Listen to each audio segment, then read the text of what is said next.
Voy a dejar grabada la reunión, así si surge alguna constelación, después la pueden ver.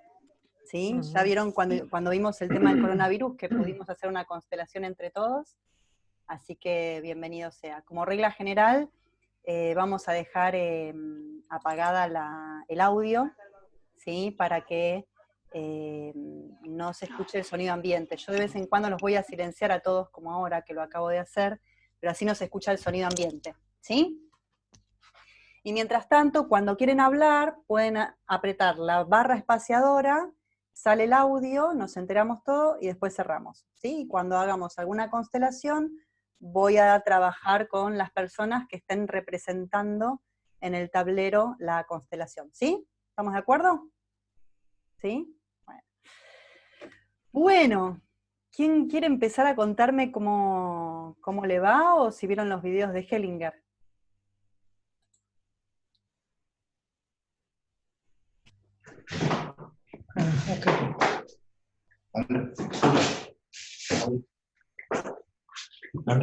Hola, Eugi, sí, los vi. Hola, Clau.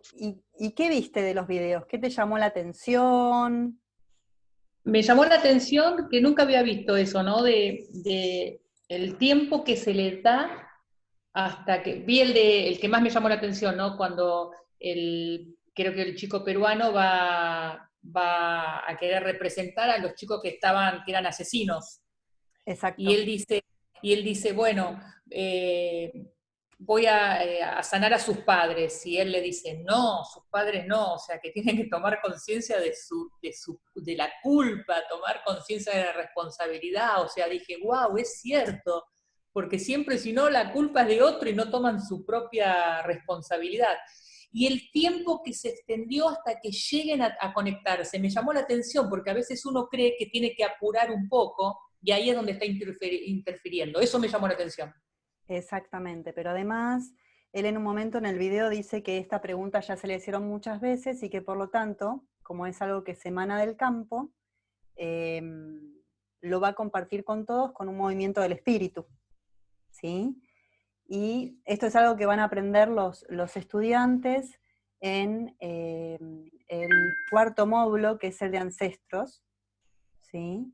En ese módulo de ancestros van a ver que hay 4 niveles del alma. En el alma personal van a poder trabajar con los movimientos de las constelaciones de carácter, ¿sí? Cuando trabajen con el alma familiar van a trabajar constelaciones familiares, cuando trabajen sistemas tribales o alma tribal van a trabajar temas de pareja, de trabajo, organizaciones, etc. Cuando trabajen movimientos del espíritu, ¿sí? Pueden trabajar temas de religión, algo que abarque a toda la sociedad, como trabajamos la vez pasada, el coronavirus, etc. ¿Sí? Así que va a depender el tipo de constelación. Contra más amplia sea el alma, más lentas son las constelaciones. Hay constelaciones que son tan lentas y pesadas que parece que prácticamente no se movieran. En el foro anterior habíamos visto la constelación que hizo Sophie Hellinger respecto del coronavirus, y vieron que son muy densas, son muy pesadas. Bueno, cada una de esas constelaciones lleva un montón de gente, por eso es que se mueven lento, ¿sí? Muy bien, muy bien. ¿Qué más vieron en los videos que les haya llamado la atención, o si quieren contar algo, como para entrar en calor?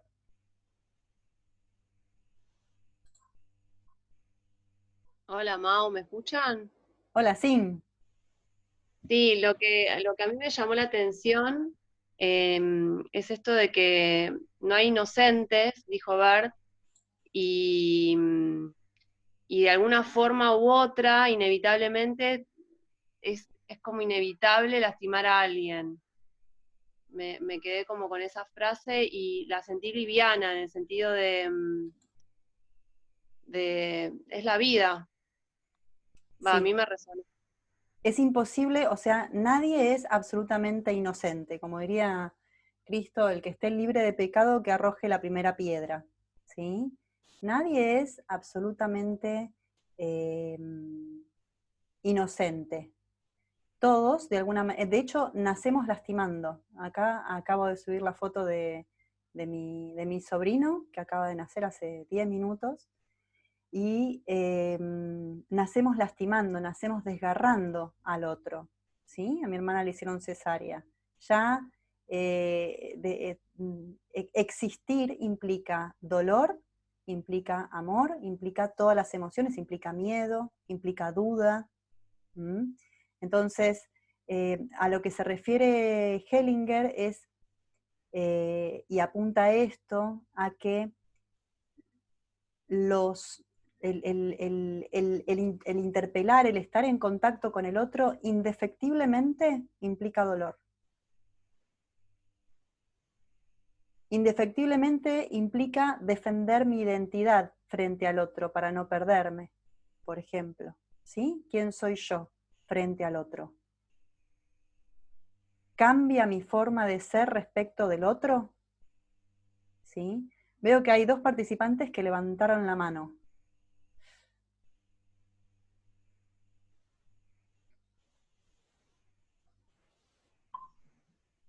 Te escucho.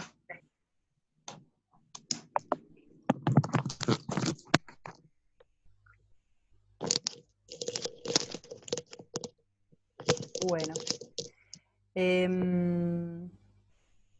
Esto es otra cosa importante que estaría bueno que trabajemos, que es, se me están ocurriendo algunas dinámicas que podemos hacer todos hoy desde nuestras casas, respecto de la culpa y de la inocencia, ¿sí?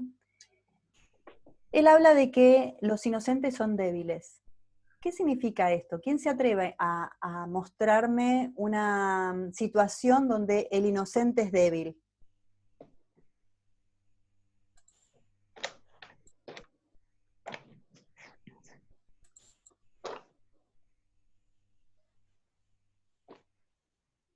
Mau, por ejemplo, ¿me escuchan? ¿Sí? Por ejemplo, se me viene como esto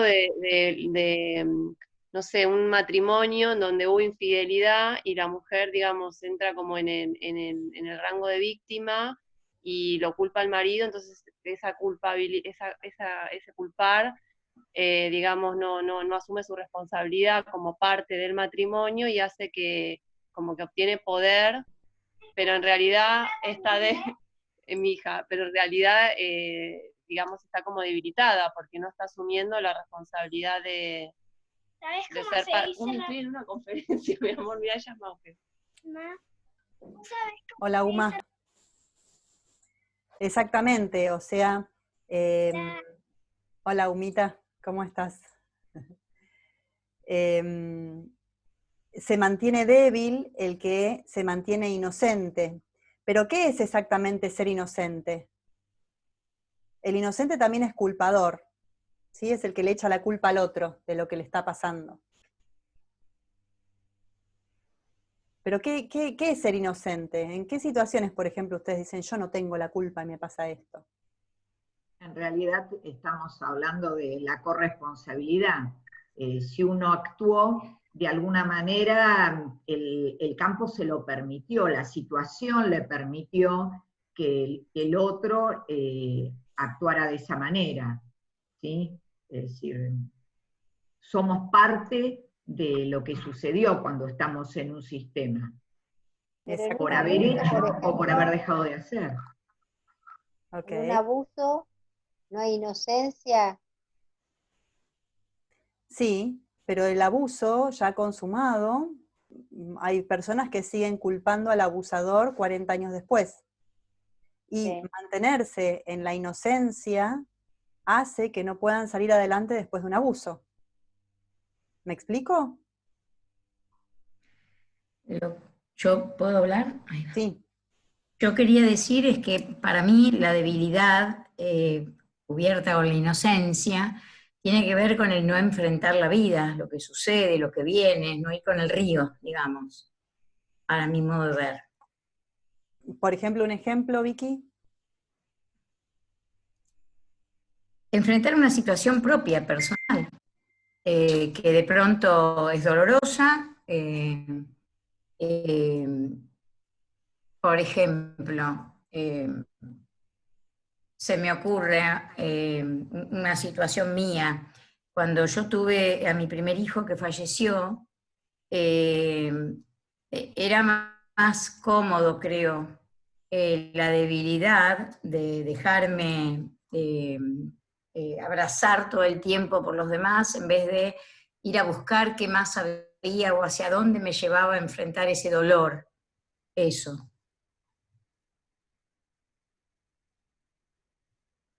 Ay, no te oigo. No se oye. El inocente se queda en la inocencia, ¿sí? Y difícilmente sale adelante. Cuando Bert en el video habla de esto que dice acerca de la inocencia, cuando habla de los inocentes, él lo que intenta hacer es que el culpable asuma la culpa para recuperar su fuerza. ¿Se entiende? Por ejemplo, ¿alguna vez se mandaron una cagada que se sintieran recontra culpables? Y sí. Sí, ¿no? Todos en algún Sí. momento se mandaron una cagada que se sintieron muy culpables. Ok. Si no contaban esto, si no revelaban esto que hicieron, si no asumían las consecuencias, si no eran castigados por la cagada que se mandaron, no estarían tranquilos con su alma. ¿Se entiende? Es como que el alma necesita redimirse, motivo por el cual existían los confesionarios, porque la persona se confesaba y se sentía más tranquilo de que alguien le dijera, tenés que hacer esto, o estuvo mal lo que hiciste. ¿Se entiende? Por eso tenemos dos caminos para expiar la culpa, de forma consciente, asumiendo el crimen, por así decirlo, que es parte de lo que decía Hellinger en el video, o de forma inconsciente, que yo no la recomiendo.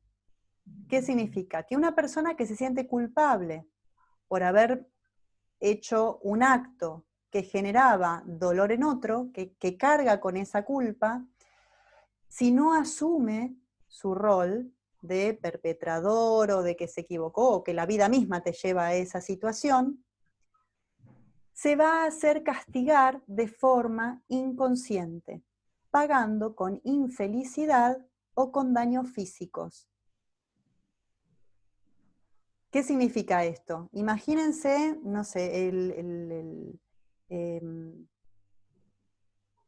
el hombre infiel que llega a su casa después de cometer el crimen, ¿no? Imagínense esa situación. Llega a la casa, musarela, o sea, no puede decir que estaba más contento quizás en el otro lugar, o que necesitaba esa situación, ¿sí? No puede blanquear eso. Sin embargo, va a dejar una pista para que alguien lo castigue, o se va a castigar con la infelicidad. ¿Se entiende esto? Le va a pesar la culpa de manera que no resuelva ni perseguir su felicidad, ni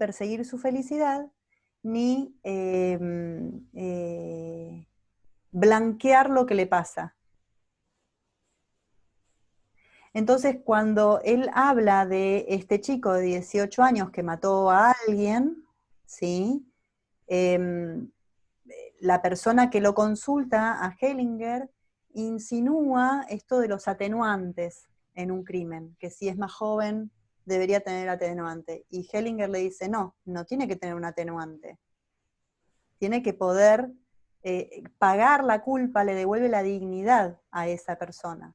Lo mantiene fuerte, porque entonces cuando salga de la cárcel va a saber que cumplió con lo que tenía que hacer.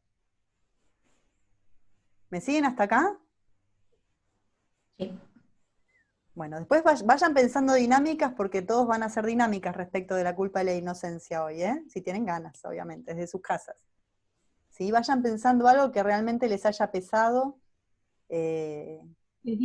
Sería como que si asumís el error, lo blanqueás, lo que tengas que hacer, eso te va a redimir y te va a liberar del error, que mientras que no lo asumas y lo guardes, te va a seguir carcomiendo el alma.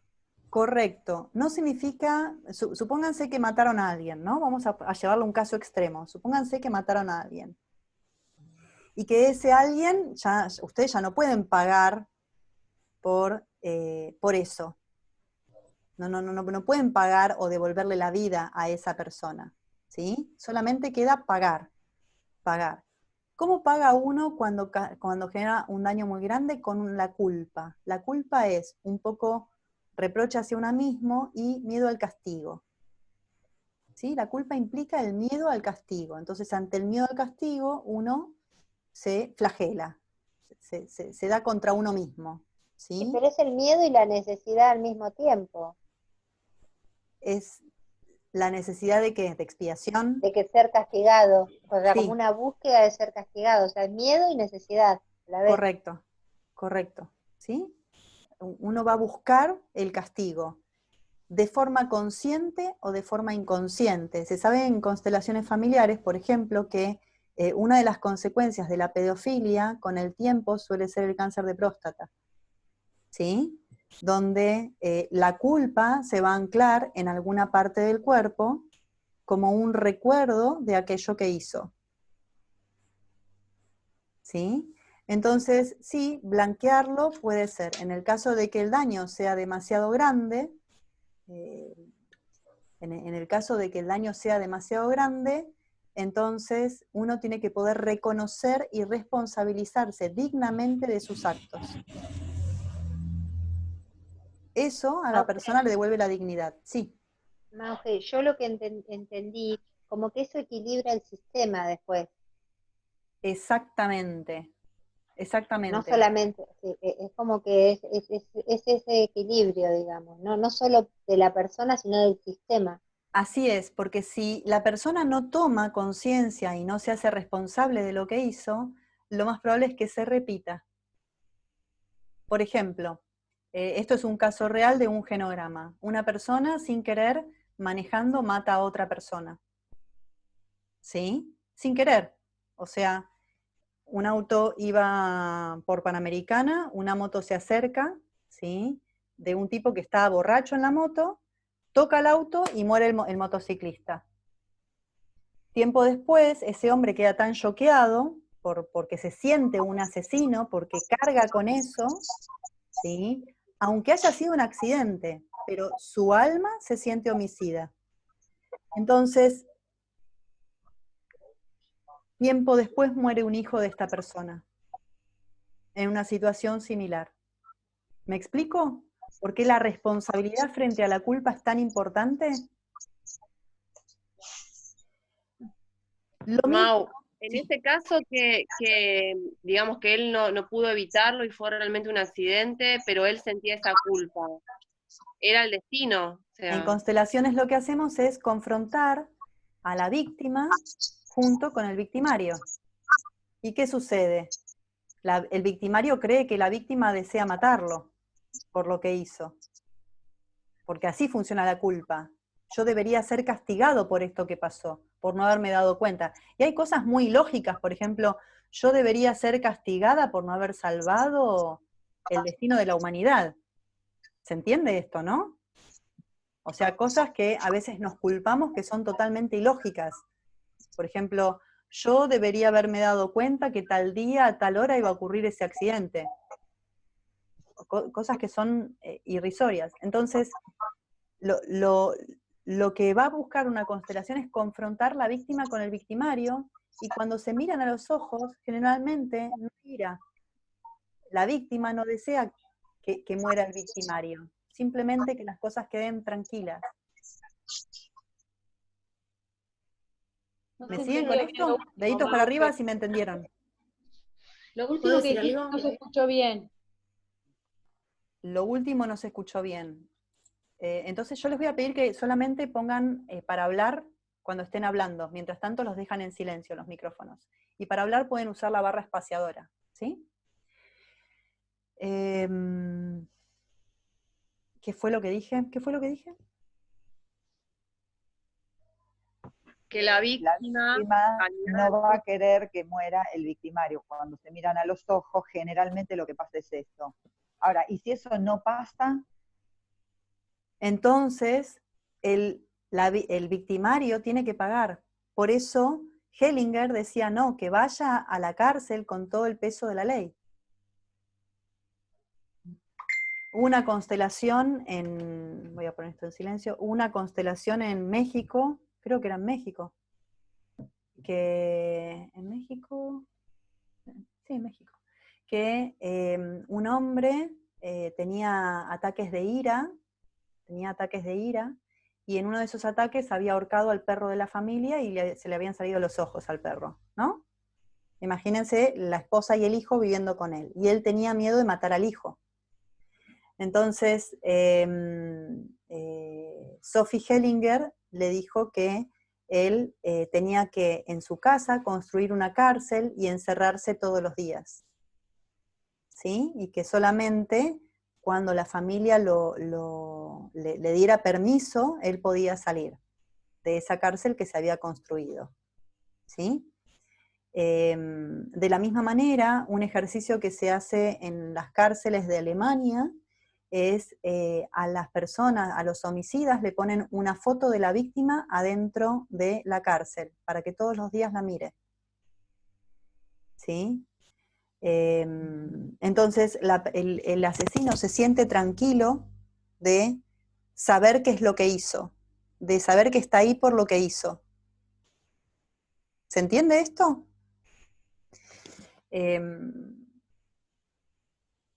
Otro experimento que se hizo es que, esto se los contaba yo en la formación el fin de semana,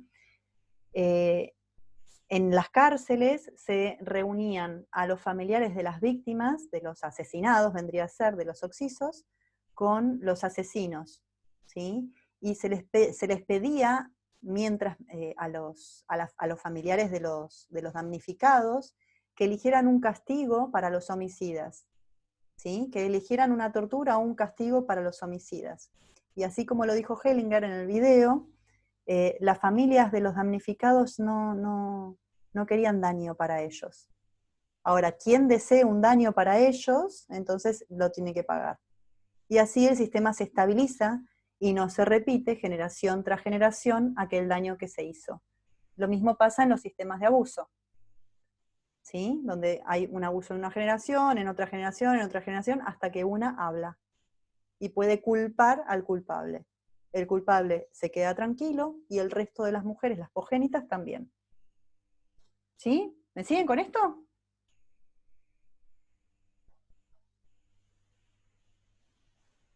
Sí, veo que hay personas que levantan la mano. No sé bien cómo hacer para darles voz, así que si levantan la mano, abran directamente el micrófono. ¿Me escuchás, Mauge? Sí. Soy Ana, hola. Hola, Ana, te veo como Moto G55 Plus. Ah, sí, pero no aparezco, no sé qué pasó que toqué. Okay. Mauge, ¿qué tal? ¿Qué pasaría en el caso de un bebé abusado? Sí. Ahí es una persona inocente. Sí, pero no carente de un sistema dentro del cual nació. ¿Sí? ¿En qué caso puede haber un bebé abusado? ¿Conoces algún caso? Bueno, hubo casos que he escuchado, pero por noticiero. Sí. ¿Dónde estaban los padres? ¿Por qué un bebé está solo? Era la pareja de su... era el padrastro. El padrastro, la pareja de la mamá. Sí, era el bebé que le habían dejado y una vecina escuchaba los gritos, bajó, golpeó, pero bueno, ya había pasado lo peor, ¿no? Ok. Órdenes de compensación en abuso. Los chicos lo aprendieron el fin de semana. ¿Qué recuerdan de los órdenes de compensación con temas de abuso? Sí, que la que está ausente o el perpetrador es la madre. Perfecto. ¿Y por qué ese padrastro elige tener sexo con un bebé? Porque se está haciendo cargo del bebé de una forma en que debería hacerse cargo otro, por ejemplo el padre y la madre.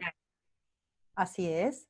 ¿Vieron los leones? ¿Saben lo que hacen cuando el león regente pierde su cargo y otro león asume la seguridad de la manada? ¿Qué hace?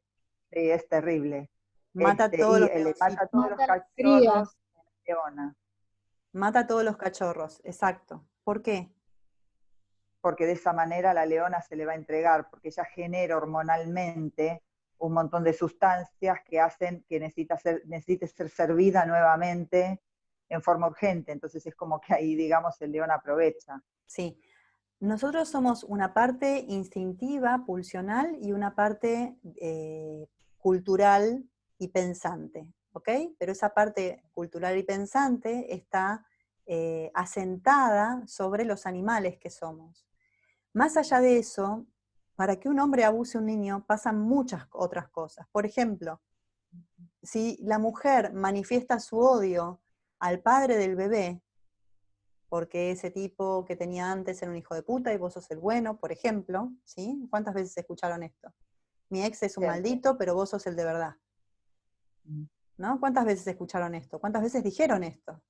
¿Sí? Entonces es posible que para vengarse este nuevo hombre de aquel que estuvo, lastime lo que más se parezca a él. ¿Me explico? Esto es un orden que ustedes no lo vieron.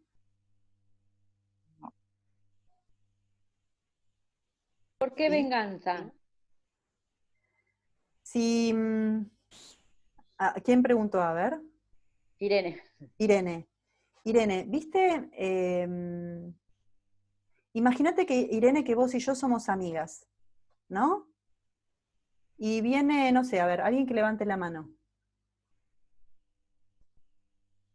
Bueno, y viene Vivi y yo estoy peleada con Vivi, ¿sí? Entonces Irene y yo somos amigas y yo estoy peleada con Vivi. Entonces te empiezo a hablar mal de Vivi. Porque viví esto, porque Vivi me hace daño, me hizo todo esto, y yo ahora me quedé sola porque Vivi era tan buena, y ahora... Cuando vos la ves a Vivi, es posible, Ire, que la quieras lastimar, porque me querés a mí. ¿Me explico? Y si Vivi tiene un auto, es posible que le rayes el auto. ¿Correcto? Para causarle un daño. Algo tan primitivo como eso. Bueno, hay personas que lo hacen. ¿Sí? Y que sienten que pueden tener habilitadas esas perversidades. ¿Mm? Después hay otro factor, que es el factor familiar.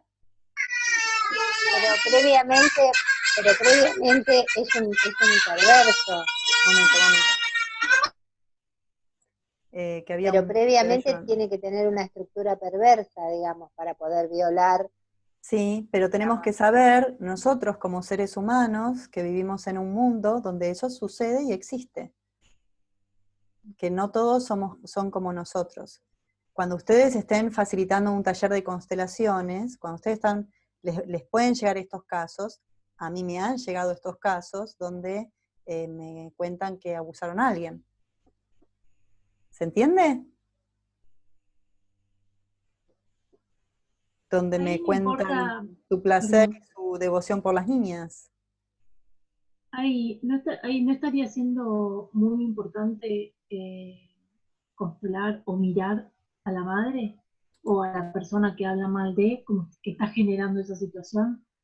Muy bien, también muy porque bien. justo se engancha con ese otro que también va a ejecutar, digamos, algo que ella está, no sé cómo decirlo, porque no le está direccionando porque es inconsciente, pero como que ella se junta con una persona que puede ejecutar algo que ella está leudando, algo así. Muy bien, estás muy bien orientada, Mary, muy bien orientada. Bert Hellinger, ¿qué dice acerca de esto? ¿Para quién matamos? ¿Para quién se mata? ¿Para quién mata a un soldado? ¿Para qué existe? ¿Para qué sacrifica su sexualidad un cura o una monja? ¿Sí? ¿Por qué las personas que se dedican como a arriesgar sus vidas, como los bomberos o los policías, ¿para quién sacrifican su vida esas personas? Para el bien mayor. Yo creo que para la madre. Muy bien, para la madre. Los héroes son héroes para la madre. Quien toma partido en una discusión por otro, lo hace por su mamá.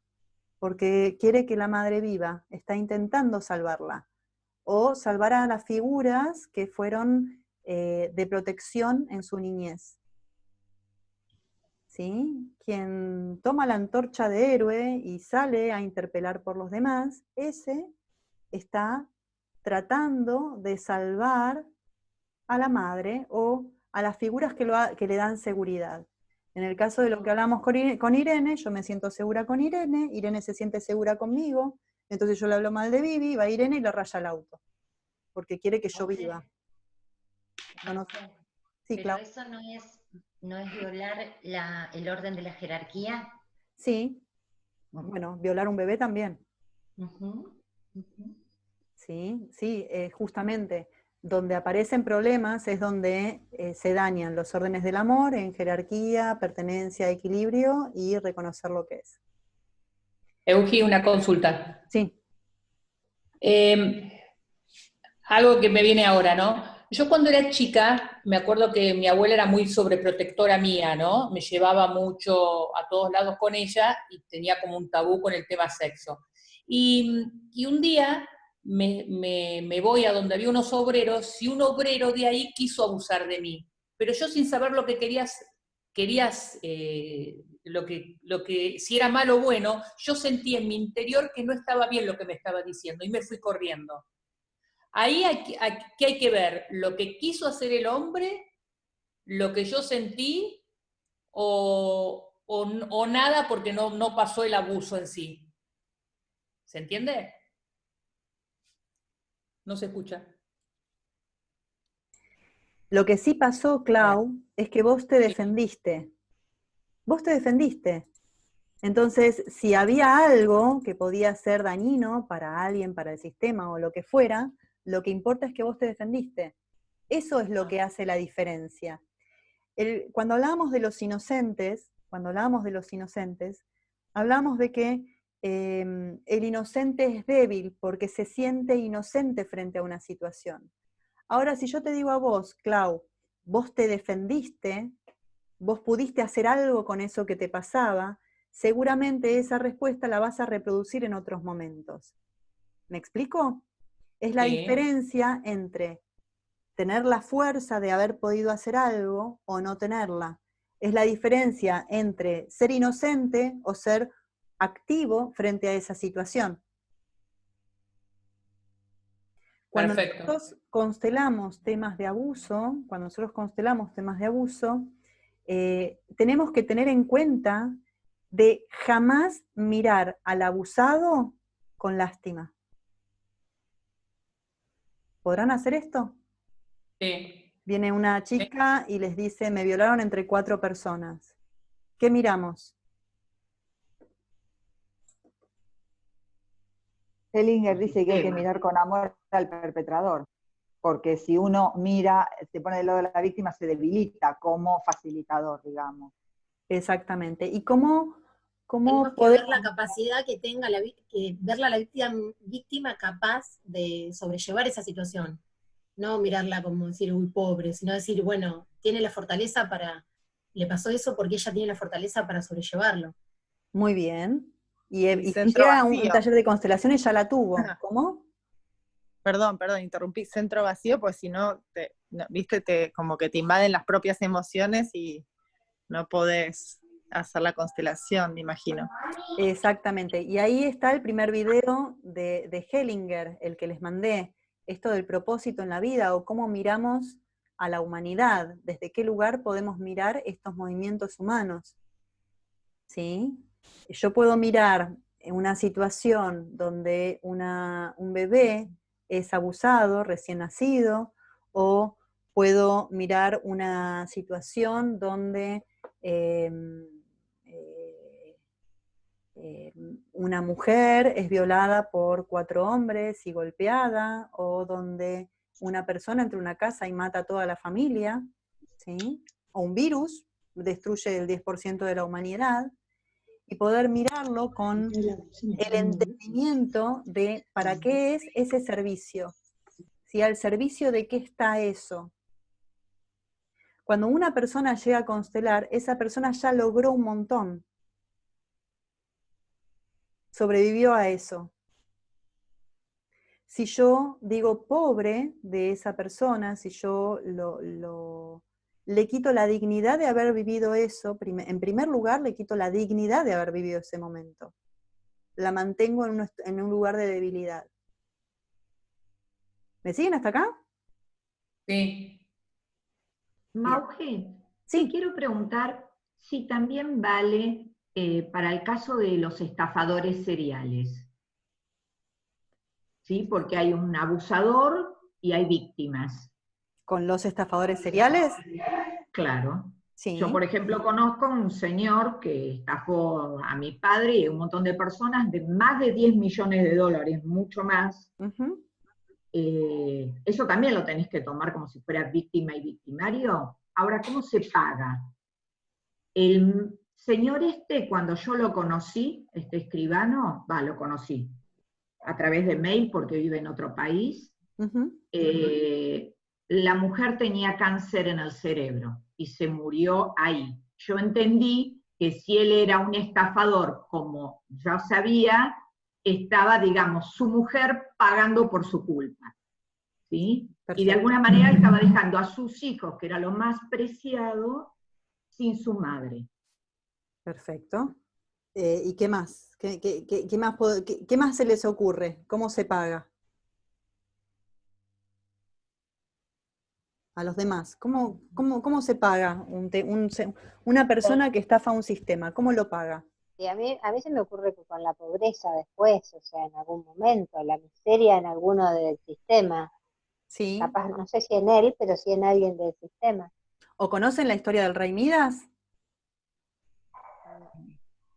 ¿No conocen la historia del rey Midas? El rey Midas es el que había pedido un don y había pedido transformar todo en oro. ¿Sí? O sea, que todo lo que tocara se convirtiera en oro, ¿no? Sí. Todo lo que toco se convierte en oro. Entonces, fue bendecido por ese don y hasta que llegó el momento que tenía que comer. Y entonces agarraba algo para comer y el tenedor se convertía en oro y el pollo se convertía en oro y no podía comer porque comía metal. ¿Sí? O tocó a uno de sus hijos, dice la parábola, tocó a uno de sus hijos y lo convirtió en oro. ¿Sí? La ambición se paga con la escasez.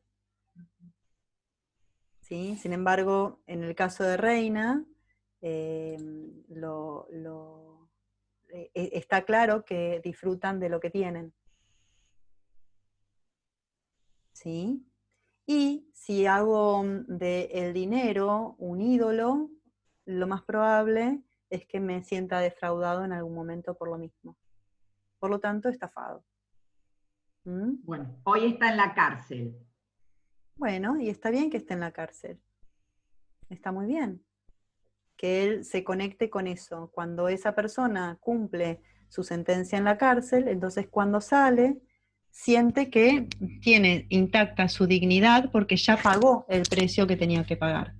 Por eso los atenuantes nos sirven para los temas legales y por ejemplo, esto que está pasando, que están soltando un montón de presos, ¿no? Y que los están metiendo que los devuelven a la casa y que no están pagando por lo que hicieron. Ojo, debe haber muchos que no hicieron nada y que están presos por los que sí hicieron, ¿sí? Pero esto es una invitación de ellos a volver a delinquir. ¿Por qué? Porque lo que están buscando es que estén presos. ¿Se entiende? El asesino al que sueltan y no expía y no paga, va a volver a delinquir. El violador va a volver a violar, porque lo que necesitan es estar presos, necesitan pagarlo. Y no es algo que se haga a nivel consciente. A nivel consciente dicen, qué bueno, me soltaron. Claro. Pero irrefrenablemente se da la repetición cuando no son castigados. Por eso es que los policías saben esto y siempre hay una falla en cualquier crimen. Siempre hay una pista que dejan.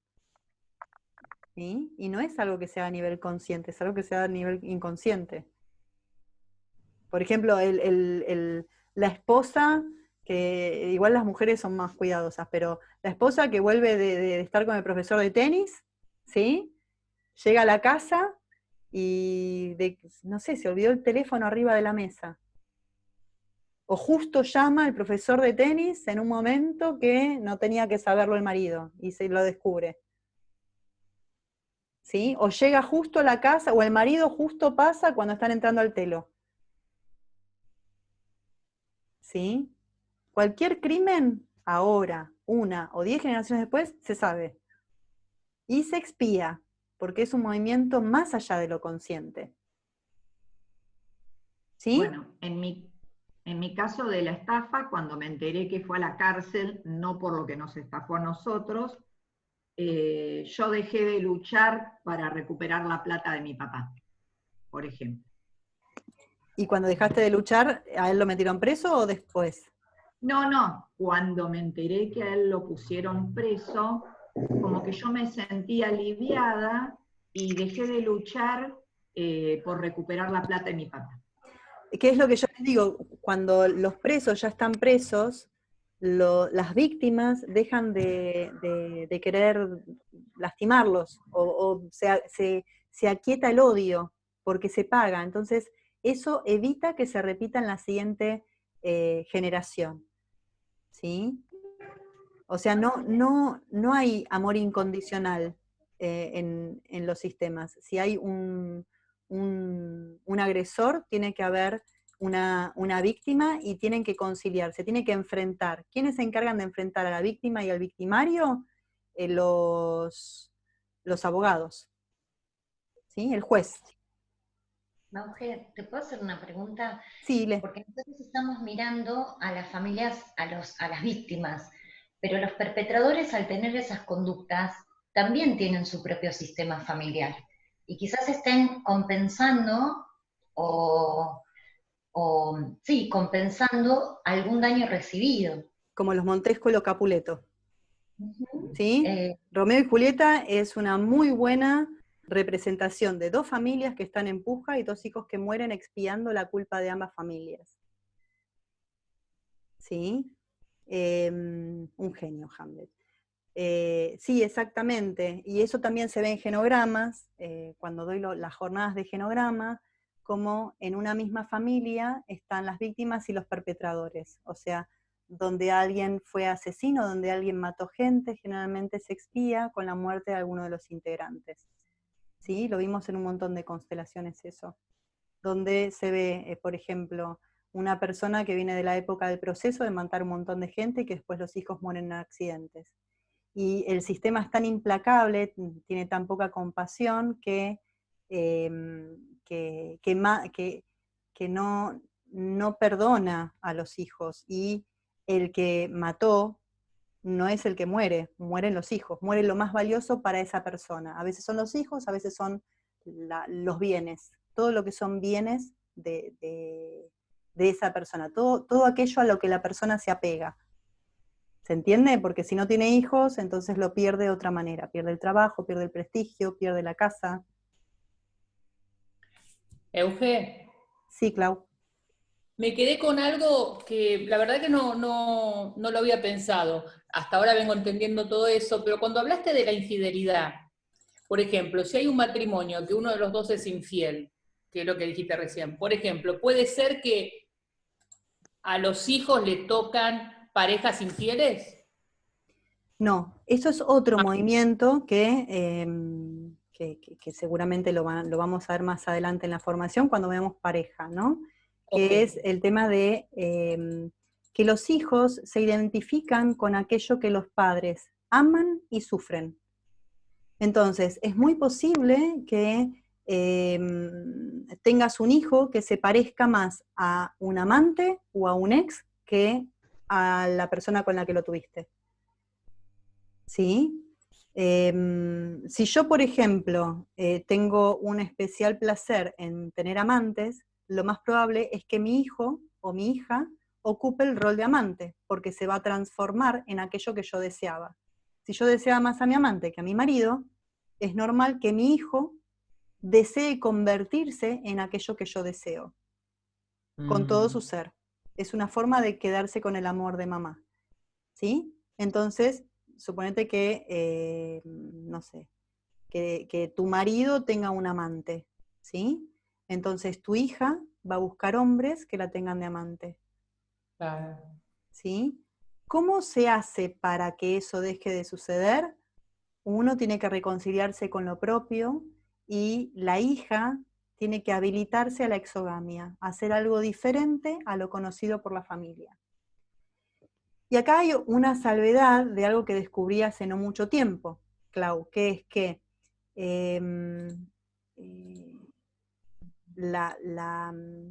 la identificación no se va a dar solamente con lo que los padres desean, también con lo que sufren. Porque, por ejemplo, si tu papá tenía un amante, suponete que vos siempre funcionás como amante, ¿no? Y te das cuenta que estás identificada con aquello que tu papá amaba, que eran sus amantes, ¿sí? O que él tenía amantes. Entonces vos te pones en ese lugar. Tiene que, para que vos ocupes el lugar, tiene que haber dos condiciones: deseo y dolor.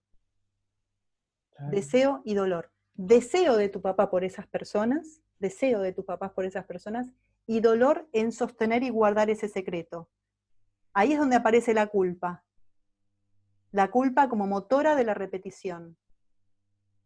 Perdón, Mauge, y si no sentía ese dolor, ¿qué pasa? No sucede. Porque hay algunas personas que tienen amantes y no sienten esa culpa. ¿Que no sienten culpa? Claro, que no sienten Yo no me veo, perdón, no me escucho nada. No puedo poner la cámara, perdón, chiquis, pero estoy... Ahí va. A ver, Maggie, me decías, si alguien no tiene ¿qué pasa? culpa. Claro, la situación en que son contratos entre las parejas, o sea, ahí sería como el amante y la amante de cada uno, y ninguno siente culpa, o sea, ¿eso no se le transfiere a los hijos? Lo que pueda suceder es que esa sea una relación parental, pero no conyugal. ¿Qué significa? Que es un acuerdo que hay en esa relación de pareja de estar disponible para los hijos, pero no para la pareja. Ok. ¿Se entiende? Perfecto. No, porque hay casos de parejas, digamos, que digamos esta consulta, que en realidad es una especie de contrato, o sea, están unidos como pareja, son padres y al mismo tiempo tienen como contrato el estar abierto a otras parejas que no sé si catalogan como amantes. ¿Por ejemplo? El que te acabo de decir, un matrimonio que tiene hijos, que funciona como matrimonio, digamos que están disponibles el uno para el otro sexualmente, pero tienen por ahí una vida privada, hablado y pactado, afuera. Sí. El poliamor. Sí, uno de los dos siempre sufre. Uno de los dos está sufriendo, y si uno de los dos está sufriendo, el otro lo sabe. Si uno elige quedarse en ese dolor por la permanencia del otro, es una decisión de cada uno. ¿Me siguen con esto? O sea que hay culpa ahí porque uno de los dos siente el dolor del otro, digamos. Sí, o deseo de castigo de la persona que asume ese dolor. Mauge, ¿Me todo explico? esto Quiero que, ya estoy con vos, Sire, quiero que esto quede claro. Si yo elijo estar en una relación donde sufro, ¿sí? Entonces tengo que ver de qué otra cosa me estoy sintiendo culpable. Hay algo ahí que está metido, ¿sí? Donde la satisfacción y la insatisfacción quedó atrapada en una dinámica. ¿Se entiende? O sea, hay satisfacción de que esa persona se quede, pero hay insatisfacción de que esa persona esté con otra o con otro. ¿Sí? Sería como una doble culpa, digamos. El infiel se siente culpable por generar dolor, pero al mismo tiempo eso es generado por alguien que siente culpa por otra cuestión. Eso sería más para verlo en una constelación, pero las parejas abiertas, hoy en día, generalmente no funcionan, o uno de los dos está sufriendo. Al menos lo que se ve en el consultorio. No digo que no exista un caso que no sea así, pero al menos uno de los dos suele estar sufriendo. Lo que sí puede ser es que el motor de la relación de pareja sea otro. Por ejemplo, las empresas que tienen juntos. Por ejemplo, los hijos. Por ejemplo, no sé, el prestigio, o que se ven lindos. ¿Sí? ¿Se entiende? Sí, Mauge, ahora cuando esas cosas pasan, cuando uno está en una relación solamente por el dinero, por ejemplo, pudiendo estar con otra persona en el amor o en el deseo, es como que ahí, digamos, la infidelidad es con el otro, parecería, o doble, claro, que es, por un lado, La con la pareja es con el esposa con la que dinero. se tiene La pareja es con el dinero, no con el portador. En ese caso. A ver cómo con el dinero. Si yo estoy con alguien por su dinero, estoy con el dinero, no con la persona. Claro, pero digo, a veces los matrimonios tienen en común bienes, entonces no quieren, qué sé yo, separarse porque justamente no lo dicen, pero no se quieren separar por ese motivo, pero por ahí uno de los dos tiene algún tercero con el que por ahí no es que tiene una relación, pero le gustaría, vamos a suponer. Sí, eso pasa siempre. Sí, siempre hay una velita medio encendida, siempre hay un deseo del otro. ¿Sí? Siempre hay, qué sé yo, es sabido que muchas veces los hombres para estar sexuales con su mujer piensan en otra. Sin embargo, esa presencia se la dan a su mujer. ¿Se entiende? A ver, se los resumo de esta manera. El hombre que mira el porno, ¿sí? Antes de tener relaciones con su mujer. ¿Quiere tener la relación con la mujer de la tele? No. Quiere ponerse duro para dársela a la mujer. Claro. ¿Se entiende? Perdón por la brutalidad de mis palabras. Sí. Poco claro. ¿Y le querías hacer una consulta? Había pensado, cuando hablaban de los hijos que quedan como absorbidos por el deseo de la madre, que ahí entra en juego, entendí, o se me vino, la idea de la buena conciencia y la mala conciencia, ¿no? Porque a veces romper con ese patrón es como ir con ese patrón que establece la familia. Con ese patrón que establece la familia de convertirse en el amante, bueno, ir por el lado de la mala conciencia. O sea, seguir ese patrón sería ir del lado de la buena conciencia, ¿no? Y romper con eso es poner en juego, bueno, ir por la mala conciencia y poner en jaque el derecho a la pertenencia, ¿no? Bueno, exactamente. Nada. Sí, es algo así. El otro tema, ya que hablamos de la mala conciencia, es que la mala conciencia se vive con culpa.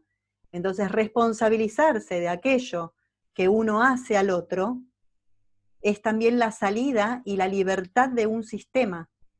Esto es algo que estuvimos trabajando el fin de semana con Padres e Hijos 2, ¿sí?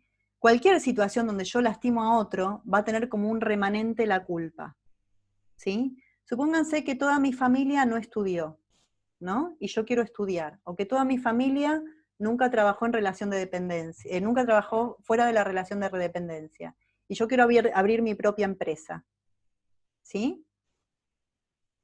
La salida a eso lo voy a vivir con incertidumbre, con miedo y con culpa, porque estoy haciendo algo diferente a lo conocido respecto de lo que la familia entendió que era la supervivencia. Entonces yo tengo que asumir mi culpa de ser diferente a la familia. Eso es la mala conciencia y no se da sin culpa. ¿Sí? Se vive con un pesar hacer algo diferente a lo que hizo la familia. A veces hacer algo diferente es poder tener una buena relación si todas las relaciones de mi familia eran violentas, por ejemplo. ¿Sí? A veces tener mala conciencia es ganar mucho dinero cuando era desprestigiado aquel que tenía algo en la familia. ¿Sí? ¿Vamos bien hasta acá? ¿Podés pagar, Mauge, la culpa enfermándote? Es decir, manifestar esa culpa inconscientemente con una dolencia física. Sí, sí. Okay. De hecho, empieza, primero y principal, cualquier emoción, lo van a ver en el módulo de percepción, se siente de forma física. ¿Cómo sienten la angustia? En el pecho. Hay gente que en el pecho, hay gente que llora, hay gente que se le cierra la garganta. Imagínense ese síntoma extendido en el tiempo.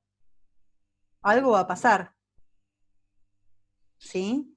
Por eso el culpable tiene que asumir lo que hizo. Y en una constelación confrontamos a la víctima y al perpetrador.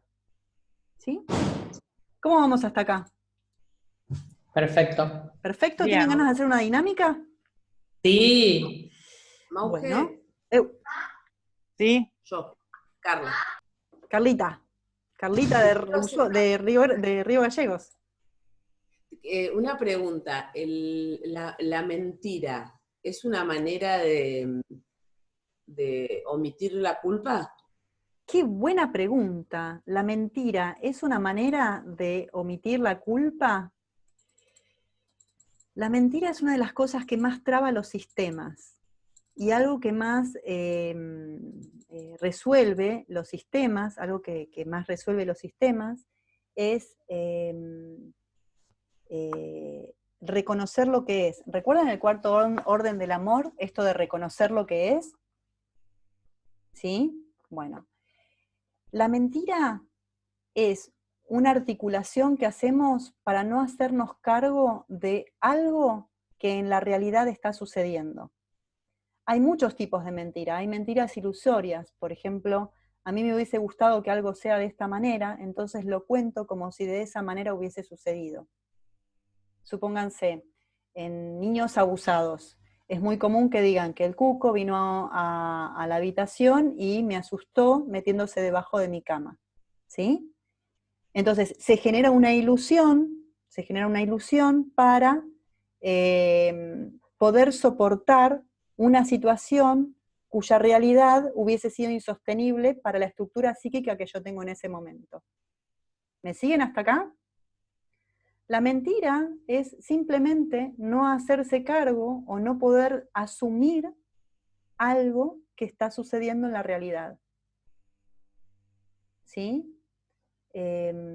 Y va a funcionar a modo de ortopedia para poder sostener eso, de lo cual no me puedo hacer responsable. Por ejemplo, cuéntenme una mentira, algo que se les haya ocurrido. O una mentira que les hayan contado ustedes. Así es más fácil, es más difícil asumirla. ¿Sí, no? Ahí te digo una, de alguien que lo dijo. Había una persona que decía que pasaba y decía, este edificio, a la pareja, ¿no? Este edificio que está acá, lo hice yo, es mío. Iba y decía, ¿ves aquello? Todo eso lo construí yo. Otra cosa, esta misma persona le decía, nos vamos a casar, inventaba un registro civil trucho. Es buena esa, ¿eh? Un amigo, es buena, con un amigo que se hacía pasar por juez y hacía que los casaba. Muy bien.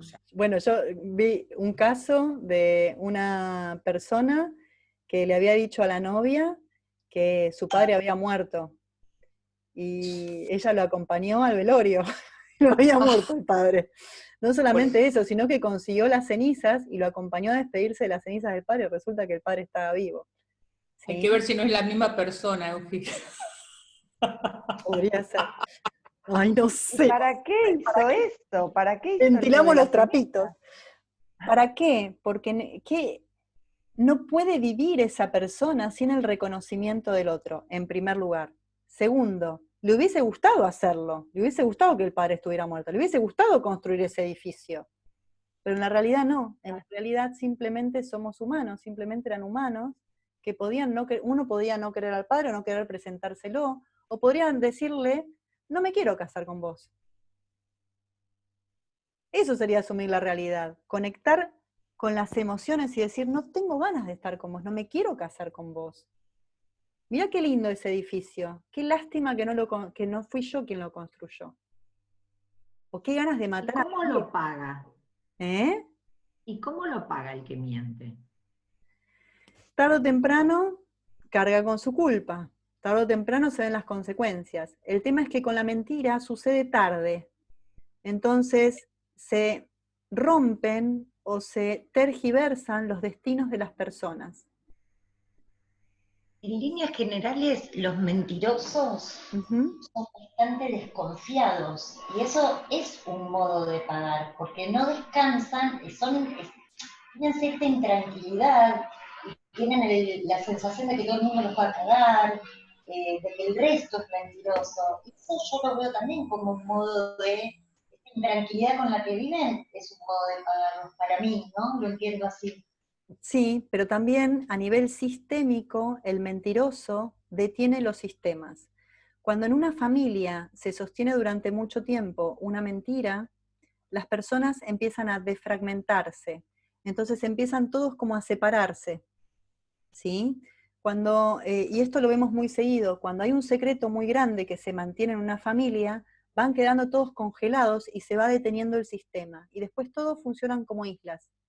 Porque antes de mirar al otro a los ojos, siendo yo quien soy, con mis verdades, buenas, malas, mis aciertos, mis defectos, mis vulnerabilidades, mis fortalezas, ¿sí? Siendo simplemente humanos, con lo que podemos y también con lo que no podemos, desde ahí es que le podemos sostener la mirada al otro, desde esa humanidad. ¿Sí? Sí, siendo no superpoderosos, ¿sí? El que quiere tener poder sobre el otro miente, pero si no lo tenemos, somos humildes, no necesitamos mentir, ¿sí? Entonces, como no le pueden sostener la mirada, porque sienten vergüenza de sí en primer lugar, de hecho, por la vergüenza que uno tiene de uno mismo es que miente, el que no construyó el edificio sentía vergüenza, evidentemente, no haberlo hecho, entonces lo dice, como si lo hubiese hecho, como una especie de ortopedia, como poniendo ahí algo que no tiene, ¿sí? Lo crean la ilusión. Entonces, al no mirarse, empiezan a defragmentarse las familias y empiezan a funcionar cada uno por separado, sin conexión, como si fuera una familia de ciegos, donde apenas chocan, y si chocan se encuentran, pero si no, no hay conexión. Cuando nosotros constelamos secretos familiares, vamos viendo cómo el secreto se va llevando toda la energía del sistema, porque como decía Ileana, esa persona no se queda tranquila y está todo el tiempo centrada en algo que no tiene que ver con la realidad. Hay como dos discursos en esa familia y requiere muchísimo esfuerzo tapar una mentira. Entonces, la energía se va casi todo el tiempo a tapar esa mentira, ¿sí? O ese secreto. Una vez que se revela el secreto, una vez que el que guardó el secreto se hace cargo, que en las constelaciones se ve cómo la persona asume ese secreto, o cómo el secreto se va con esa persona, aparte re buchona las constelaciones para esto, una vez que se asume el secreto, entonces todo queda tranquilo y vuelve la energía al sistema, todo empieza a moverse nuevamente. ¿Sí? Es como que el que guarda el secreto se autoexcluye. ¿Puedo preguntar algo? Sí, Mary. Recién hablaban del que miente. ¿Qué pasa con la persona, con el receptor de la mentira? O sea, ¿qué hace o qué función cumple la persona que es la receptora de la mentira? ¿Qué función cumple para quién? ¿Para ella misma? Claro, o sea, ¿qué te está mostrando? No sé, yo salí un año con una persona que era un mentiroso. Y después que terminó esa relación por las mentiras, blanqueó. Eras vos, ¿no? La del duelo. ¿Pero qué hace que una persona se enganche o se enfoque o se enamore de un mentiroso? O sea, ¿qué es lo que estás buscando, lo que te sobra, lo que te falta? ¿O qué tenés que ver? Y a veces nos enamoramos de la mentira, Mary. Lleva un tiempo conocer a una persona. A veces nos enamoramos de la mentira más que de la realidad, más que de la persona en sí, porque nos parece idílico. Por ejemplo, en el caso de lo que contaba Claudia, viene un hombre y me dice, yo construí este edificio. Y yo digo, wow, qué maravilla de persona. Pero tarde o temprano no es esa persona. ¿Sí? Tarde o temprano se decanta, porque como además el mentiroso siente culpa, tarde o temprano va a dejar la vía libre para ser culpado, ¿sí? Y castigado. Y en esto el Y la- castigo es importante. Eso te iba a preguntar, la mentira no se puede perdonar, no se puede, no sé, o sea, si el otro quiere blanquear, si bueno, ya está, blanqueaste, seguimos, no, no hay dónde, no hay asidero, porque ya como que El culpable tiene que muchas pagar. mentiras. El culpable tiene que indemnizar, ¿sí? Tiene que pagar su culpa. Se ve en los temas de infidelidad donde el que fue infiel tiene que indemnizar al damnificado, ¿sí? En los divorcios, para los que trabajan en juzgados, el que deja de amar tiene que indemnizar al que sigue amando, si dejó de amar. ¿Me siguen con esto? ¿Sí? Sí, Bueno, en ¿qué el les parece? libro de Garriga que dijiste que leamos, Ujú. habla del que es infiel y da un ejemplo de una chica muy joven que el marido le había sido infiel y la chica estaba muy contenta, se la veía, y él le proponía que la indemnice y todo el público esperaba que ella le sea infiel, pero lo que le proponía era otro tipo de compensación Ujú. menos dolorosa y más amorosa, ¿no? Entonces le pregunta, y esto yo lo probé en constelaciones y funciona, ¿eh? ¿Qué sería bueno para ella? Y ella, creo que él le da la tarjeta de crédito y ella se va de viaje con una amiga. Y no puede decir nada, se tiene que quedar callado. Y la condición es que cuando vuelva, entonces eso queda cerrado, no es que vuelve la crítica de eso. La crítica vuelve, como la repetición a los sistemas, porque ni el culpable pagó, ni el que se siente inocente se fue. ¿Sí? Y, perdón, lo último, y sí o sí, después de tanta mentira, no hay reparación posible. O sea, Bueno, en el libro lo dice, cuando no hay reparación posible, lo mejor es la no, separación. es una pregunta. ¿Podría haber reparación después de mucha mentira o no? Puede haber reparación, sí, pero el culpable tiene que asumir, para que haya perdón, tienen que darse varios factores. Primero, el culpable tiene que asumir que se mandó una cagada, ¿sí? Es más fácil ver la culpa de los otros que las propias, pero nosotros también tenemos las nuestras, entonces yo quiero que miren esto porque quiero que lo hagamos en una dinámica, ¿sí? Primero, el culpable tiene que asumir la culpa. Segundo, tiene que tener tiene que indemnizar a la víctima. Tiene que haber una indemnización de la víctima. La indemnización puede ser algo que la víctima elija para que eso se subsane. ¿Sí? ¿Qué significa? Suponete que, Mary, que a vos alguien te mintió, ¿sí? Y que esa mentira a vos te dolió mucho. Y que el culpable dice, tenés razón, la cagué, o sea, me mandé un cagadón. ¿Qué sería bueno para vos para que esto no vuelva a suceder? ¿Sí? ¿Qué sería bueno para vos, Mary? Conocer a todos los familiares escondidos, por ejemplo. ¿Cómo O a escondida? los hijos escondidos. Y los hijos negados.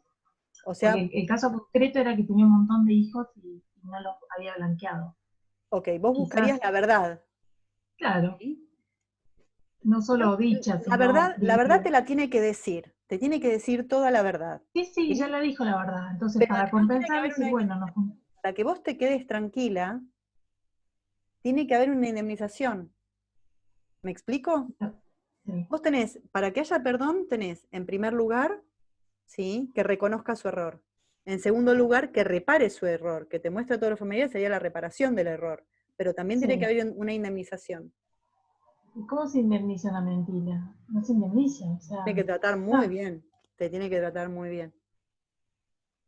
Tiene que hacer algo que a él le cueste. Que le cueste dinero, que le cueste trabajo, que le cueste tiempo. Que se entiende esto, ¿no? Que le cueste orgullo sería presentar. Que le cueste orgullo. Porque entonces, si vuelve a suceder, entonces vos sabés que o viene algo de ese castigo, ¿sí? Les doy un ejemplo, ¿sí? Una chica encuentra al marido siéndole infiel, ¿no? Le encuentra mensajes en el celular y se da cuenta que le fue infiel. El marido va y le compra una camioneta, ¿sí? Pero no cambia que al siguiente tiempo le sea infiel. Entonces la siguiente vez que le es infiel, cambia la camioneta y además le paga un viaje. Esto es algo que pasó, ¿sí? A esta chica le conviene que sea infiel porque le hace regalos. ¿Se entiende? Pero no cambia el hábito de él. Para que haya perdón de raíz, tiene que haber un cambio de actitud, un reconocimiento, un cambio de actitud. En el cambio de actitud, esto que vos decías es que conoce a la familia, tiene que haber una indemnización al inocente también. Y el cuarto paso que no llegamos todavía es muy importante, que una vez que está pagado, reconocido e indemnizado, el inocente tiene que dejar de romperle las pelotas al culpable. ¿Se entiende esto? Sí. Sí. Igual el que miente es como el que miente siempre, ¿o no? El que miente así. No necesariamente. Si una persona pagó ya su culpa y sabe que con vos no se negocia la mentira, entonces si lo vuelve a hacer, el castigo puede ser la ruptura de la relación. ¿Se entiende? Donde ya no hay posibilidad de indemnizar. Cuando el daño es demasiado grande, dice Garriga, y no hay posibilidades de indemnizar eso, entonces se llega al final de la relación. Y puede ser que el mentiroso no pueda transitar todo esto de reparación y prefiera terminar la relación también. Es más fácil. Sí, porque no puede salir de eso, prefiere que nadie sepa nada. ¿Sí? Claro. ¿Ok? Bueno, ¿pensamos alguna dinámica para hacer? ¿Tienen ganas? Eugi, Sí. ¿Tiene una consulta? Sí. te digo una cosa antes de terminar. Esta persona mentirosa, vos sabés que terminó pobre y con un cáncer de pulmón. Eso solito. ¿Viste? Cuando dicen que todo vuelve, todo vuelve. Miren, como futuros facilitadores o facilitadoras de constelaciones familiares, yo les sugiero que empiecen a practicar la coherencia entre lo que piensan, lo que dicen, lo que sienten y lo que hacen. Si ustedes pueden mantener coherencia entre lo que piensan, lo que sienten, lo que dicen y lo que hacen, entonces lo más probable es que no se enfermen, que les vaya bien, ¿sí? Que estén contentos con quienes son, incluso cuando no son tan buenos como hubiesen esperado de ustedes mismos, ¿sí? Algo que subía yo hoy a mi Facebook. A veces nos tratamos mal, ¿sí? Podemos ser más compasivos con nosotros mismos y por lo tanto también entender más al otro. ¿Sí? De esa sintonía, de esa coherencia en ustedes, también surge la fuerza y la coherencia en el campo cuando van a constelar a alguien. ¿Sí? Y ser coherente con lo que me pasa significa que si la coherencia es lo suficientemente grande, no hay enojo. Puede haber tristeza, puede haber dolor, pero no hay enojo. Porque el enojo en realidad es el resultado de un apego frustrado. ¿Sí? Bueno, cuéntenme. ¿Hay algo que les gustaría trabajar o hay algo o quiere que pensemos algún tipo de dinámica?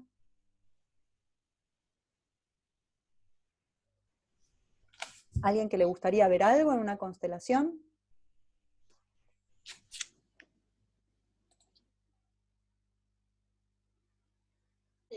Hola. Sí. A mí me gustaría justamente, nada es casual, en un grupo de amigas y no amigas, de conocidas, digamos, tuvimos una situación donde, bueno, tanto una amiga como yo nos mandamos una cagada grande con una gran amiga, digamos. Y bueno, obviamente en mi caso siento culpa, me sentí la peor de todas, me sentí, pero... Porque, a ver, ¿cuál es la cagada? ¿Fuiste infiel? ¿Esa es la cagada?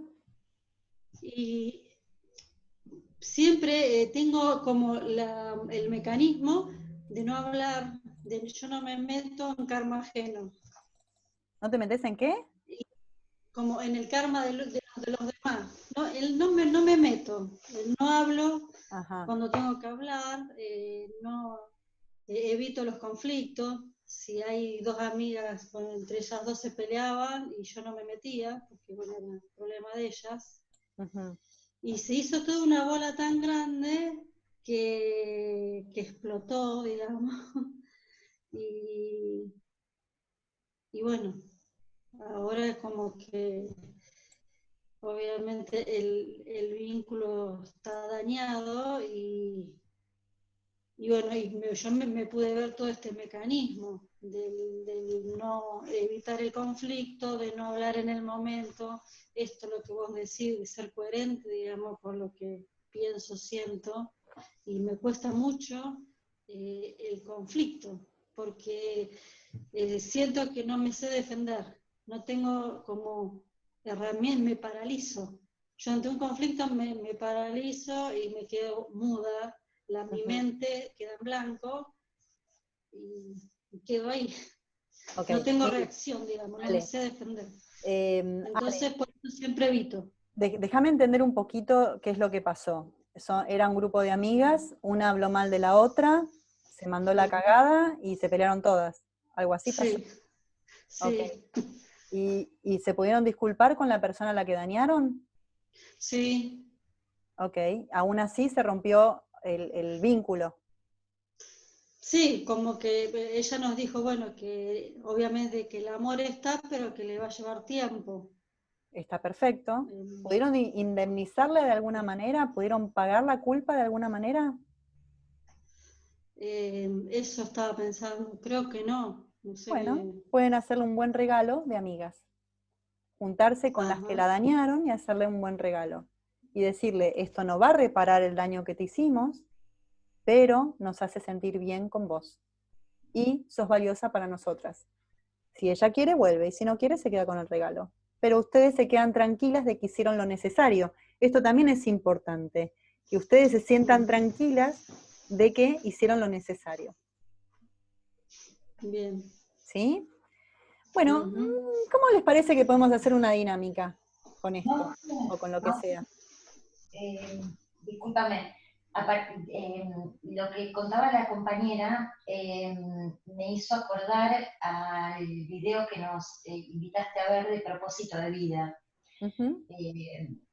Porque lo linké yo, no porque, o sea, lo que ella contaba y decía lo importante de cuando Bert dice, la vida implica conflictos, la vida es con conflictos, la vida, una vida sin conflictos no es una vida, ¿no?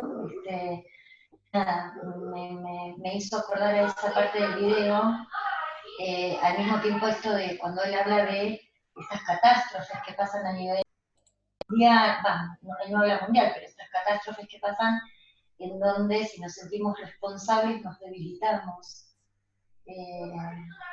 Sí, bueno. él lo que dice en un momento, Hellinger lo que dice en un momento, que frente a una... Imagínense lo que está pasando ahora con el coronavirus, ¿no? Imagínense lo que pasa ahora con el coronavirus. Si yo me siento responsable de lo que está pasando, pierdo fuerza. Por ejemplo, si yo digo, nosotros como humanidad lo hicimos mal, por eso nos está pasando esto, entonces pierdo fuerza de ser activa con la situación actual. ¿Sí? ¿A esto te referías, Ile? Se me fue Ile. Acá estoy. Sí, a eso me refería. Bueno, nada, el comentario de la compañera me hizo asociarlo con esto de lo que nos invitaste a ver. Bueno, lo quería compartir. Bien. Bueno, ¿tienen ganas? ¿Alguien tiene un tema para constelar? Pregunto, y si no, me gustaría que pensemos en un tema que podamos constelar entre todos, algo que les haga bien a todos, que ya sea que puedan hacer cada uno como dinámica desde su casa, ¿sí? Como para agregar una nueva información a ustedes, o no sé. Buenas tardes. Buenas tardes, Paulina. Entramos justo a tiempo, una disculpa. Respecto a su pregunta, no sé si ya constelaron el linaje materno. Hoy no. ¿Y en qué sentido querrías constelar el linaje materno, Paulina? No sé realmente, o sea, en general, tal vez como acomodar el... No escucho tu voz. Perdón, no sé realmente más que nada cómo acomodar la figura donde debe de estar, pero no sé cómo empezaría, la verdad. Ok, ¿vos escuchaste todo lo que veníamos hablando antes? No, una disculpa. Ok. Vamos llegando. Porque estamos en otro tema. No tiene nada que ver con lo que estábamos hablando. Una disculpa, me pongo en mute. Pero, ok. Bien, los demás, respecto de lo que estábamos hablando, ¿se les ocurre hacer una dinámica que podamos hacer entre todos? ¿O alguien tiene algo para constelar? ¿Yo puedo sugerir algo? Sí. A ver si sirve, ¿no? Y te sirve a todos. Yo tengo 3 hijos. 2 hijas mujeres y un varón. Y la mayor es muy culposa, que no sé de dónde, pero es muy buena, pero muy culposa. La del medio es culposa, pero es totalmente introvertida y cuesta llegar a ella. Y el varón está en el medio de las dos. A mí personalmente me cuesta más llegar a la del medio. No sé si es porque tiene una personalidad fuerte, es introvertida.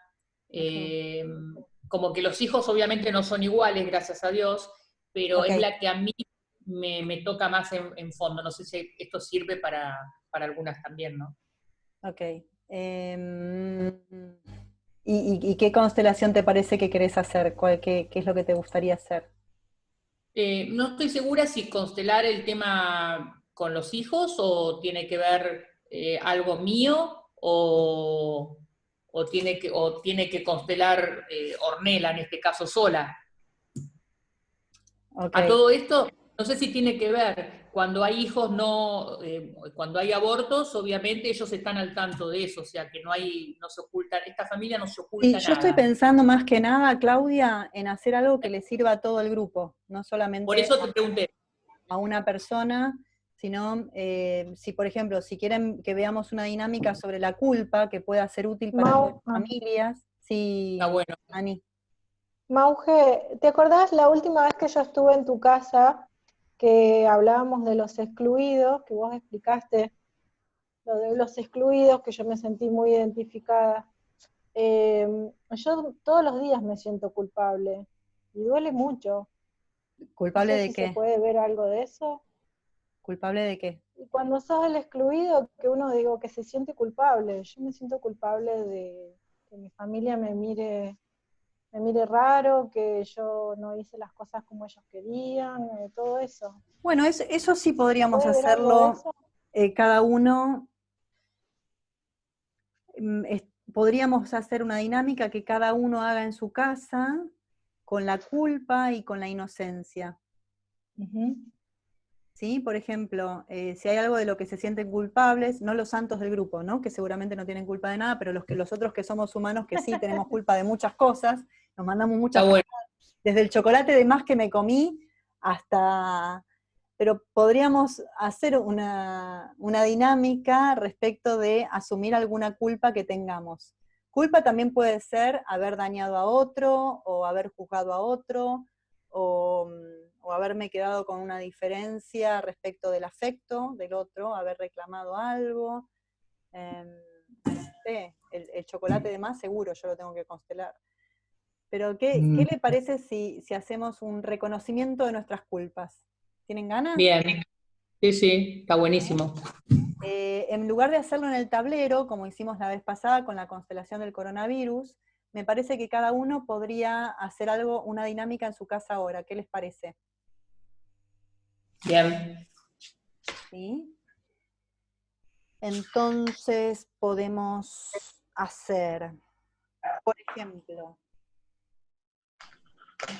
acuérdense que para salvarnos de la culpa tenemos que... Sí. Mauge. Hola, ¿te puedo hacer una consulta? Sí, María Rosa. Justo La estaba por decir culpa, una dinámica, sí. Disculpa, pero con respecto a la culpa y esto, la culpa y lo que estamos viviendo hoy, de esto, ¿no? Del encierro, cómo relacionarlo con esto que estamos viviendo. ¿Y vos cómo lo relacionarías, la culpa con el encierro? No sé, es como, ¿por qué, yo a veces, por qué tenemos que estar viviendo todo esto, no? ¿Vos a quién culparías? No sé, es como que, ¿cómo relacionarlo? ¿Qué culpa, no? Tengo yo también de todo esto que está pasando. Claro, con respecto a la humanidad, o sea, ¿cómo nos hacemos cargo del coronavirus? Claro, ¿vos viste el video que recomendé? Sí. ¿Y qué decía Vi Helen? los dos. Que cada uno tiene que vivir como en el momento de cada uno. Exactamente. En el aquí y ahora. Por ejemplo, él hablaba, y más particularmente, y de otras constelaciones, por ejemplo, los alemanes frente al Holocausto. ¿Se siguen sintiendo culpables? ¿Siguen cargando con esa culpa? ¿Sí? Yo creo que La no, respuesta pagaron. debería ser que no, aunque ellos muchas veces cuando vas a Alemania se sienten culpables o responsables, si ellos cargan con la culpa se tienta la repetición. Entonces, frente al Holocausto, por ejemplo, en lugar de unos de estar culpando a otros, ¿sí? Y estar acusando, la energía entonces de la víctima y del perpetrador se sigue reproduciendo. Hace poquito estuve dando un taller en Croacia y muchas veces y la mitad de los que estaban ahí eran serbios. Hubo una guerra muy importante entre Croacia y Serbia, una guerra muy importante con muchísimos muertos, donde los serbios mataron un montón de croatas, ¿sí? Cuando terminó la guerra, los croatas invitaron a los serbios a vivir a Croacia, y dijeron, listo, estamos en paz. Murieron muchos de los nuestros, murieron muchos de los de ustedes, y ahora estamos en paz. Y ambos países crecieron y resplandecen, y hacen un montón de cosas juntos, ¿sí? Porque ambos asumieron su culpa y su inocencia desde un lugar muy maduro. ¿Se entiende? Esto Sí, no a lo nivel... asumo. Entonces se terminó la guerra, y no solamente eso, sino que tienen muy buen comercio juntos, ¿sí? Hay muy buena dinámica. Mientras uno se mantenga en el lugar de la víctima, de la inocencia, y el otro en el lugar del perpetrador, la víctima acusa al perpetrador volviéndose perpetrador. Y el perpetrador se vuelve inocente siendo acusado por la víctima. Y entonces la pelotita pasa de una cancha a la otra totalmente. Si vos, por ejemplo, decís, ¿qué hicimos nosotros como humanidad? Espera, Reina. ¿Qué hicimos nosotros como humanidad para merecer el coronavirus? No importa lo que hicimos, importa lo que hacemos ahora. ¿Se entiende? Sí. Yo no soy responsable del coronavirus. Porque si no, con el mismo pretexto, María Rosa, todos somos culpables de la muerte de Cristo, y yo no maté a Cristo. ¿Se entiende? Sí.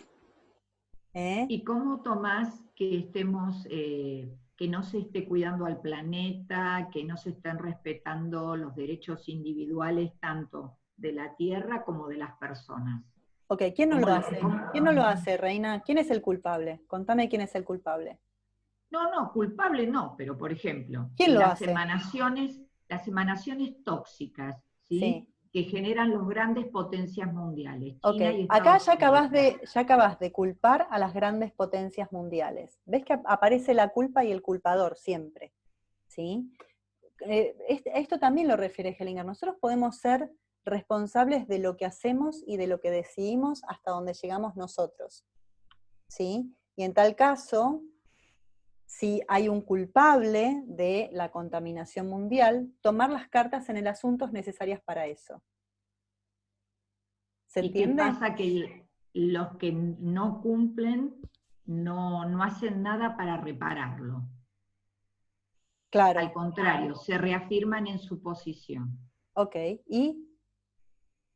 No, y digo yo, no sé. Bueno, ¿y? No sé qué tendría que pasar. En ese caso, quizás lo que estamos haciendo es culpar a esas grandes potencias. ¿Ok? Así que vamos a trabajar con la culpa. ¿Qué significa? Que yo voy a asumir dos posturas. Si me siento inocente, voy a ser culpador. Por ejemplo, si yo me siento inocente de la contaminación mundial, voy a buscar un culpable y entonces me vuelvo en el perpetrador del otro. ¿Sí? No significa que el otro no tenga la culpa. Significa que si lo voy a culpar, tengo que tener acciones activas y reales para no quedarme en la queja y poder reparar aquello que está sucediendo. ¿Me siguen? Entonces, si en algún momento yo quiero culpar a alguien del malestar o de la infelicidad que estoy teniendo, entonces me vuelvo el culpador, por lo tanto el perpetrador. ¿Sí? Y el otro se vuelve inocente. Entonces se me ocurre que una forma de trabajarlo podría ser escribir una carta, ¿sí?, donde culpo a todo el mundo de lo mal que hacen las cosas. ¿Sí? El otro está mal. El otro está equivocado, el otro está mal. Las grandes potencias contaminaron el mundo.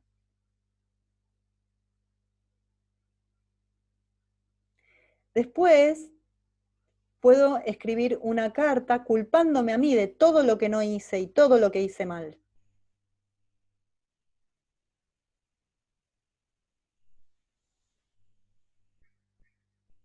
Pueden hacer una lista de 10, 15 cosas en las que los otros se equivocan. Vieron que es re fácil que el otro se equivoque, ¿no? No nosotros.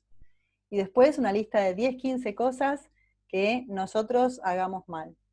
Por ejemplo, no sé, me culpo de que en este momento no estoy yendo al gimnasio, me culpo de la mentira que dije tal día, me culpo de que no pagué ARBA en el último resumen, me culpo de que, lo que sea, que les pese, que digan, ay, ¿cómo la cagué con esto?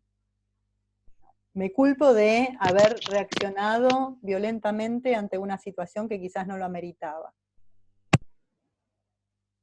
¿Vamos bien? ¿Bien? Ok. Entonces, van a escribir 2 cartas, ¿sí? Podemos hacerlo esto en los próximos minutos o en el break que continúa. Una que es la carta culpadora.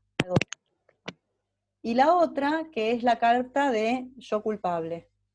¿Sí? En una mando preso a uno, a otro, y en otra me mando preso a mí. Y después podemos poner un tercer lugar, una tercera carta, que es la carta de mi responsabilidad.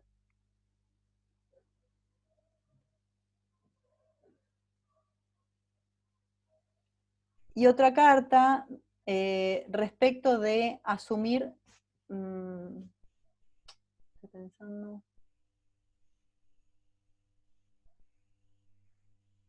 de asumir que el otro es el otro es diferente y puede ser como tenga ganas, pero yo puedo elegir no quedarme. O mejor lo hacemos más fácil, ¿sí? Vamos a hacer la carta de yo culpable, así no metemos a un tercero, y la carta de la responsabilidad.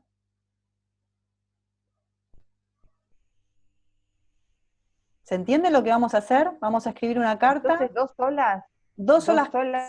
Sí, porque si metemos a un tercero, me estoy quitando yo mi responsabilidad y me pongo en el rol de culpador. Entonces, a ver qué les parece el ejercicio, ¿eh? Podemos inventar algo diferente. A mí lo que se me ocurría es hacer una carta culpándome de un montón de cosas, eso me mantiene inocente y me mantiene en la no acción, me culpo de un montón de cosas. En contrapartida, la carta de la responsabilidad, me hago cargo de. A continuación lo que vamos a hacer es poner las 2 hojas en el piso y taparlas con algo, o sea, no tienen que saber qué hoja está dónde, ¿sí? Como para hacer un doble ciego, se los voy a mostrar, miren.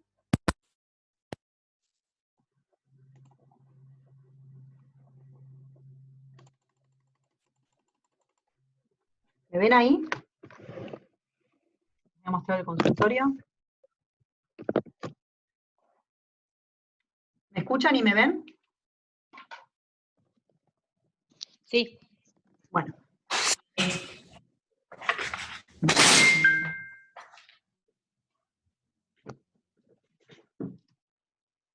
Vamos a correr los palitos. Vamos a hacer así. Imagínense, van a escribir 2 cartas, ¿no? Entonces van a tener 2 papeles, ¿correcto? 2 papeles. No tienen que saber cuál carta es cuál. Entonces los van a mezclar y los van a poner en el piso como si fuera un doble ciego. Si es muy evidente qué papel hay en cada uno, pónganle algo arriba como para que no sepan qué hay en qué. Entonces van a poner el papel de la culpa y el papel de la responsabilidad. ¿Sí? La carta de la culpa y la carta de la responsabilidad. A continuación lo que van a hacer es, se van a parar sobre uno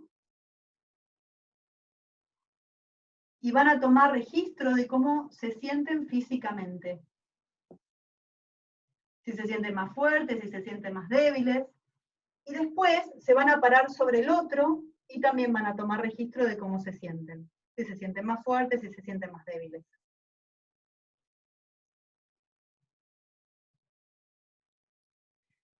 ¿Sí?